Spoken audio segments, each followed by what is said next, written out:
बिस्मिल्लाहिर्रहमानिर्रहीम। मेरे भाइयों और बहनों, रिज़्क़ हलाल बहुत बड़ी नेमत है और रिज़्क़ हराम बहुत बड़ी ज़िल्लत और इसके बहुत सारे नुकसान हैं। दुनिया में सबसे बड़ा नुकसान रिज़्क़ हराम का ये है कि इंसान की दुआएं कबूल नहीं होती। ये मुस्लिम की रवायत है।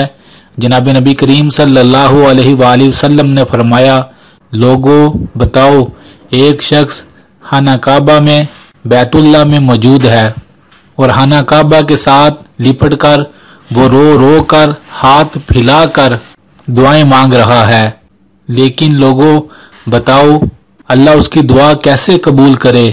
उसने जो खाया वो भी हराम था, उसने जो पहना वो भी हराम था, उसने जो पिया वो भी हराम था। अल्लाह उसकी दुआ कैसे कबूल करे, क्योंकि उसने जो लुकमा खाया वो हराम था। मेरा रब पाक है और पाक माल को ही और पाक लोगों को ही पसंद करता है।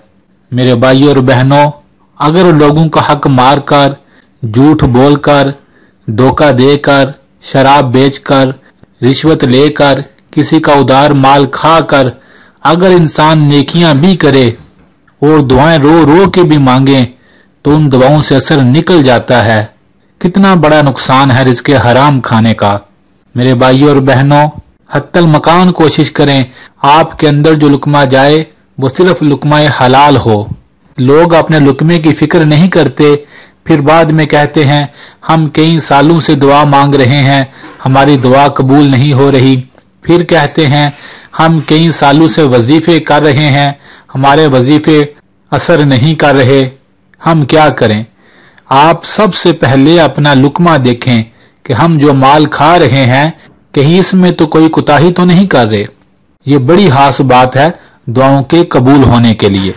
तो हत्तल मकान कोशिश करें, कम खाएं हलाल खाएं, कम कमाएं हलाल कमाएं। भूखे रह रहे हैं लेकिन अपने अंदर लुकमा हराम लेकर न जाएं, क्योंकि बंदा मोमिन अपने अंदर हराम लेकर नहीं जाता। अल्लाह से दुआ है अल्लाह हमें बहुत सारी फिक्र अता करे कि हम सोचें कि मेरे अंदर जाने वाला लुकमा हलाल है कि हराम। आमीन। मेरे भाइयों और बहनों, इस वीडियो को जरूर शेयर कीजिएगा। बेशक दीन की बात दूसरे मुसलमानों तक पहुंचाना बहुत बड़ा नेकी का काम है। जज़ाकल्लाह।